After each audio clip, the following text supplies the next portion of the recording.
Hi, இது Tuesday evening 5 o'clockலாம் video எடுக்கலாம்னு சொல்லி ரெடி பண்ணியிருந்தேன். ஆனால் நான் வீடியோ எடுக்கிற டைம் 8 o'clock ஆகிடுச்சு.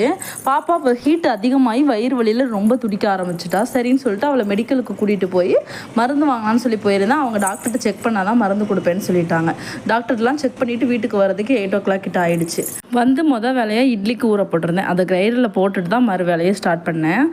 கொஞ்சம் பாக்ஸ்லாம் கழுவி வச்சுருந்தேன். கொரியாண்டர் பவுடர், கரம் மசாலாம் தீர்ந்து போச்சு. அதெல்லாம் கழுவி வச்சுருந்தேன். அதில் எல்லாத்தையும் ரீஃபில் பண்ணி செட் பண்ணிட்டேன். நான் எப்பொழுதுமே அப்பப்போ வாஷ் பண்ணி ரீஃபில் பண்ணிக்குவேன். மொத்தமாக எல்லாத்தையும் எடுத்து போட்டு கழுவி செட் பண்ணுற பழக்கம் இல்லை. இது கொஞ்சம் ஈஸியாக இருக்கும் அப்படின்றதுனால. பாப்பாவுக்கு மருந்து கொடுக்கணும். அவள் பிரெட் டோஸ்ட்டு ஜாம் வச்சு கொடுத்துருங்கம்மா எனக்கு போதுன்னு சொல்லிட்டதுனால அவளுக்கு அதை மாதிரி கொடுத்துட்டேன்.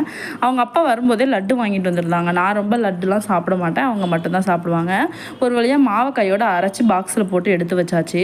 இந்த கிரைண்டர்லாம் கழுவி செட் பண்ணுறது தான் பெரிய வேலையை. அதையும் கையோடு முடிச்சு கிச்சன் ஃபுல்லாக க்ளீன் பண்ணிட்டேன். என்னோட வீடியோஸ் எல்லாமே உங்களுக்கு பிடிக்கும்.